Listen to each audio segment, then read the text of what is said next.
Okay, we're going to cross over and bring in Nosike Nwajide, who is an investment research analyst at Financial Derivatives Company here in Lagos, to talk to us about the prices of domestic commodities having stubbornly high, chronic fuel shortage amid low electricity supply hitting Nigeria really hard on food prices.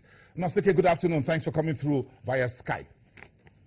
Good afternoon, Boston. Thank you very much. The price of what we eat and drink are heading north because of petrol prices, inflation, and what have you. Talk to us, where are we at the moment as far as agri is concerned? We're talking about wheat, flour, and what to have on the shelf on breakfast to dinner table. How are you feeling it where you are?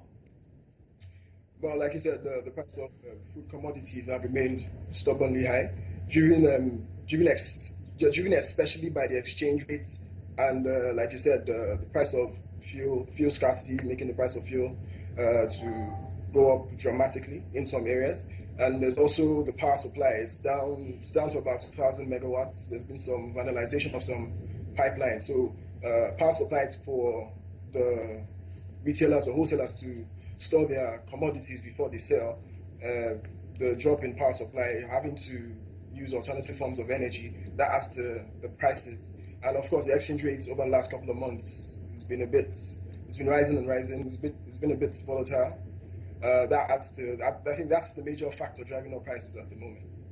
Yes, we're going to try and put up there on the TV screen for our viewers the domestic commodity spot prices today across three major markets in Nigeria that you and your colleagues track for us here all the time, and we really appreciate that. Cassava, maize, flour, sugar, rice, and palm oil. And surprisingly, we're looking at a 50 kg price of beans at about 50,000 or 20,000 naira. That's really high. Well, yes, it is. Like I said, storage. The exchange rate and storage are the main drivers of the price.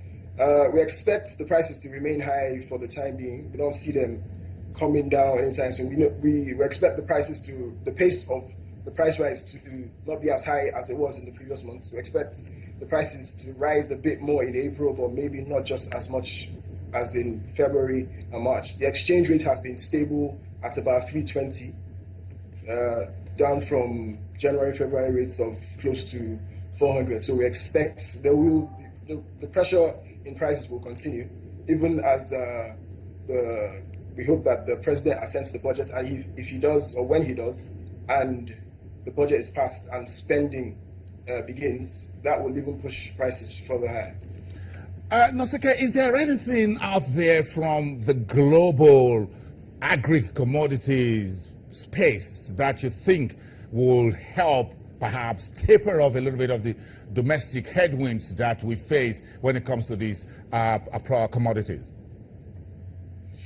Well, at the moment, there's nothing in sight that will help it taper. For a commodity like sugar, where the El Nino weather pattern is causing droughts in some areas in Brazil, and the political turmoil also is going to lead to some disruption in production. So we expect that disruption to even lead to higher prices, which will trickle down here and lead to increase in prices as well. And for ordinarily, the dovish stance of the U.S. Fed that has caused the dollar to ease, the price of dollar to fall a bit, should ordinarily, because there's a inverse relationship between the price of the dollar and the price of commodities. So the price of the dollar falls a bit, the price of commodities should go higher. So we don't see anything tapering these prices anytime soon. All right, not a very sweet way to end it, but thank you very much for that. We appreciate that. Facts don't lie. Nosike Nwajide, investment research analyst at Financial Derivatives Company here in Lagos. Let's move on. Brother Africa, DHL Express, one of the companies still optimistic about the growth of the sub-Saharan Africa as it reiterates its commitment to invest in the region more. In a recent report published by DHL, the company firmly believes that the African continent is still one of the last frontiers for growth and that the region will continue to grow as it has over the past decade due to the vast number of unexploited opportunities available for local and foreign investors. According to the Managing Director of DHL Express Sub-Saharan Africa, Henny Heymans, the drop in GDP growth for the region over the past year shouldn't deter investors. He says Africa will continue to thrive, albeit at a slightly slower pace as previously experienced. The report also highlights that specific regions within Africa will have higher growth prospects than others. Côte d'Ivoire, Ethiopia, Mozambique, Rwanda, and Tanzania were listed as countries expected to sustain a growth of approximately 7% per year in the years 2015 through to 2017. South Africa has issued its first stock exchange operating license in more than 100 years, paving the way for a local company, a new one, to compete with the Johannesburg Stock Exchange or the GSE Group. Zarex Stock Exchange says it will start operating in September this year after securing approval from the Financial Services Board. The new bourse will be the second exchange after more than a century-old GSE Group, Africa's biggest and most liquid stock market.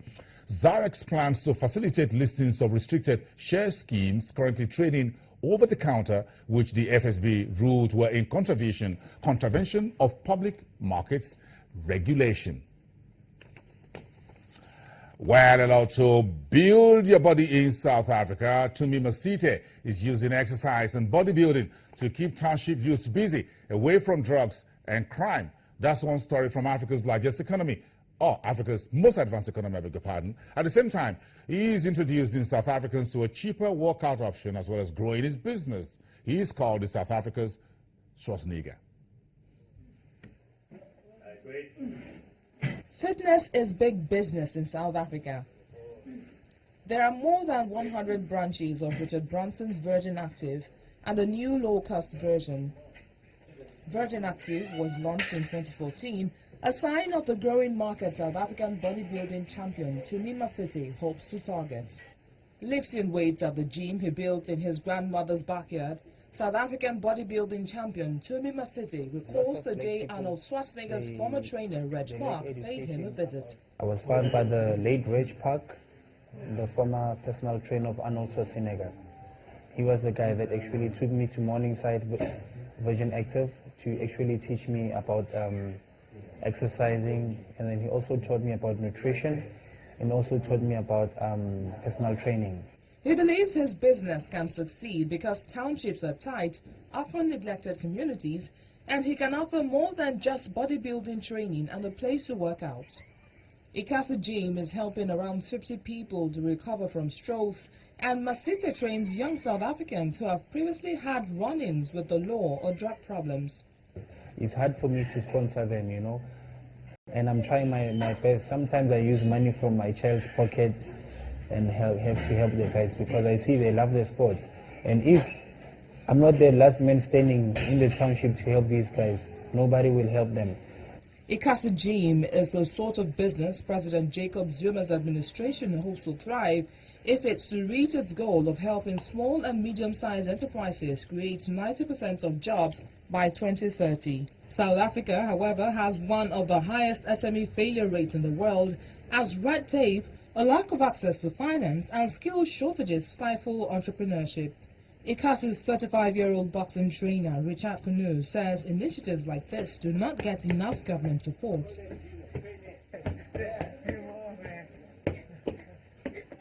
Got most of the government to come and put hands in this gym, see like we're doing good thing for the community, maybe helping with another space, maybe land to build another gym, maybe equipment, you know, and also give us more maybe workshops, knowledge about how to educate people about health, you know, in general.